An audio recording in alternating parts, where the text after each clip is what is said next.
Hola, buenas noches. En el programa de hoy vamos a hablar del esguince de tobillo, que es una de las lesiones más frecuentes que acuden a consulta. Es importante comenzar hablando de qué es un esguince de tobillo realmente. En una articulación existen una serie de estructuras que son activas y otras que son pasivas. Las estructuras que son activas son la musculatura, ¿vale?, la que genera una serie de movimientos. Y por otro lado tenemos las estructuras pasivas, como son por ejemplo la cápsula articular y los ligamentos. Cuando tenemos una mala función, una mala actividad de la musculatura, es decir, de la estructura activa, se ponen de manifiesto las estructuras pasivas. Cuando empezamos a utilizar estas estructuras pasivas, si la musculatura falla totalmente, al final se acaban sobreestirando y acaban dañándose. En este caso, como hemos tenido un sobreestiramiento de una estructura que no está permitido que se estire ni se contraiga, sino que simplemente tiene función de límite, pues vamos a generar un daño en esta estructura y por tanto en ese momento se produce el esguince. Una vez que se ha producido un daño en este ligamento, que normalmente los dos ligamentos que se suelen dañar son el peroneo astragalino y el peroneo calcáneo, que van desde el peroneo al calcáneo o del peroneo al astrágalo, lo que se produce es una rotura de forma parcial de estas fibras por las que está formado el ligamento. Entonces en ese momento lo que se produce es una inflamación y se puede llegar a producir incluso derrame. Depende de la cantidad de daño que estemos generando.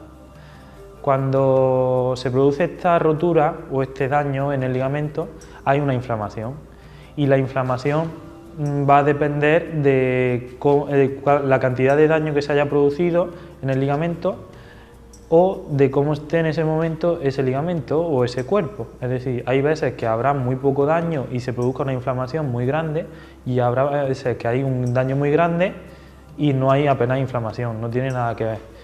Sí que es verdad que la inflamación es importante controlarla, y ahora después más adelante veremos el porqué. El esguince de tobillo lo podemos dividir en 3 grados, el grado 1, el grado 2 y el grado 3. El grado 1 es un esguince muy leve, en el que se ha producido un sobreestiramiento y prácticamente no hay ningún tipo de fibras dañadas. En este esguince no se pierde la función, el dolor y la inflamación son muy leves. En el grado 2 se produce una pérdida de función un poco mayor, en el que nos duele mucho al andar, sobre todo, o en el apoyo, pero nos permite andar, y hay un dolor y una inflamación de forma moderada, incluso llegando a severa. Finalmente, en el grado 3 sí que hay una rotura total del ligamento. En este caso hay veces que puede llegar incluso a tener una cierta cirugía para reparar este ligamento, pero no es la mayoría de las ocasiones. En el grado 3 sí que, a diferencia de la otra, hay una pérdida de función y se puede llegar incluso a perder la función de apoyo y al andar, y hay bastante más dolor y bastante más molestia que los otros grados. El pronóstico es bastante más favorable en el grado 1 y en el grado 2 que en el grado 3. En el grado 1 son 2-3 días lo que deberíamos de esperar para actuar. De hecho, prácticamente a los 2 o 3 días va a desaparecer todos los síntomas. En el grado 2 podríamos esperar hasta unas 2 semanas aproximadamente para que se recupere totalmente, y en el grado 3 es importante saber que a partir de los 14 días es cuando se empiezan a regenerar las estructuras. Entonces mínimo vamos a tener unas 2 semanas para comenzar a trabajar y podemos alargarlo un poquito más de tiempo. El esguince se puede producir a través de 2 mecanismos: por inversión súbita, que se denomina, que es este movimiento, o por eversión, que es el movimiento contrario. El movimiento de inversión súbita forma parte del 80% de los esguinces, ¿vale? Y es un movimiento que tiene más rango articular y por tanto es más frecuente que se suele producir. Las causas por las que se puede producir un esguince son, primero, traumáticas, es decir, un golpe por la parte externa del tobillo, en el que se produzca un giro brusco y se ponga en sobreestiramiento estas estructuras pasivas como son los ligamentos, ya que no le ha dado tiempo a la musculatura a activarse y por tanto no ha llegado a tiempo para controlar ese movimiento.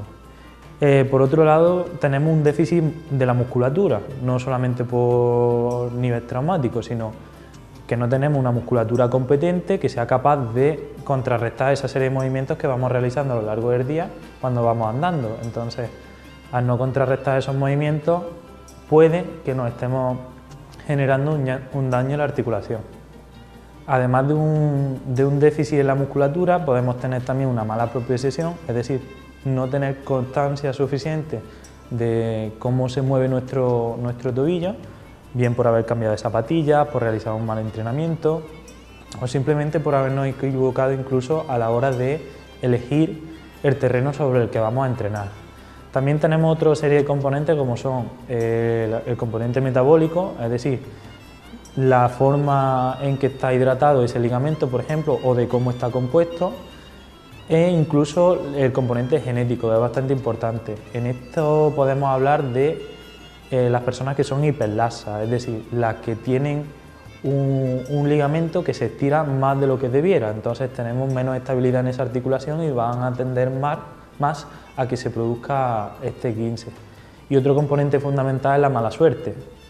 Quizás no es un componente estudiado, pero sí que es verdad que el hecho de que hagamos un giro muy leve nos puede generar un daño bastante importante, sobre todo en estos giros inesperados en los que vamos en un sitio de pendiente o de inclinación. El tratamiento domiciliario lo vamos a dividir en tres partes, ¿vale? La primera, que va a ser la del tratamiento en las 24-48 horas primeras después de realizarme este esguince, y después vamos a dividirlo en el tratamiento de masaje para descargar la zona afectada y la de fortalecimiento para evitar esa serie de recaídas. Las 24 o 48 primeras horas después de realizarse el esguince son fundamentales y de hecho se recomienda no acudir al fisioterapeuta hasta que no pase estos 2, incluso 3 días, llegando a 72 horas, debido a que el fisioterapeuta no va a poder trabajar por la cantidad de inflamación que existe, ¿vale? En estos 2-3 primeros días lo que tenemos que realizar es colocar un poquito de hielo para controlar la inflamación, ya que si hay un exceso de inflamación no se va a producir una buena regeneración del tejido, ¿vale? Porque esa compresión que va a generar esa inflamación no permite regenerar con la suficiente velocidad. Por tanto, debemos de controlar esta inflamación con hielo, unos 5 o 10 minutos durante varias veces al día. Además, también debemos hacer un reposo relativo en el que mantengamos ese ligamento en acortamiento y podemos hacer unos apoyos leves. Todo esto va a depender sobre todo del grado en el que esté afectado. Además, podemos colocar el pie en elevación, es decir, con un cojín o algo que esté en posición de declive, desde el tobillo más alto hasta la cadera más baja, para favorecer el retorno sanguíneo. Y finalmente, es muy importante no inmovilizarlo, es decir, si yo coloco una venda y lo inmovilizo o lo presiono, como antes se recomendaba, esto nos va a generar un aumento de la presión de la zona y una disminución en la velocidad de la regeneración. Es el mismo proceso que ocurre si hay un exceso de inflamación. A continuación vamos a empezar con los tratamientos de masaje. Vamos a comenzar con los masajes en la zona de la musculatura de la pierna, ¿vale? La musculatura más afectada suele ser la de los tibiales, que es esta que nos encontramos aquí, que normalmente está bastante hipertónica por un sobreuso, ¿vale? Hacemos deslizamientos bien hacia abajo o bien hacia arriba, dependiendo de la intensidad que le queramos incluir, e incluso transversales un poquito. También debemos tratar la zona de los peroneos, que es esta que está aquí, justo por encima del peroné, y podemos quedarnos aquí o incluso seguir hasta la parte más baja. Y finalmente debemos tratar también lo que es la zona de los gemelos. Todo esto, si incluimos un poco de crema, vamos a deslizar las manos un poquito mejor y sobre todo se van a descargar de una forma más efectiva. Además, como normalmente la inflamación en caso de un esguince con inversión, la inflamación se va a localizar en este punto de aquí. Pues vamos a comenzar a hacer un poco de masaje para drenar esa inflamación, ¿vale? Para comenzar con los ejercicios de potenciación para evitar las posibles recaídas que se produzcan, vamos a comenzar con un ejercicio que todo el mundo conoce y que es la pata coja, ¿vale? En este consiste simplemente en quedarte sobre el pie afecto y primero comenzar con un apoyo en algo que nos dé cierta seguridad y poco a poco ir eliminando esos elementos sobre los que nos estamos apoyando, hasta finalmente quedarnos a la pata coja sin sujetarnos en nada e incluso ir flexionando un poco. Todo esto nos va a ayudar a fortalecer un poco la musculatura que va a impedir sobre todo que se produzcan estos movimientos que nos van a generar finalmente un esguince. Para el segundo ejercicio podemos utilizar bien una toalla o bien una goma como esta, ¿vale?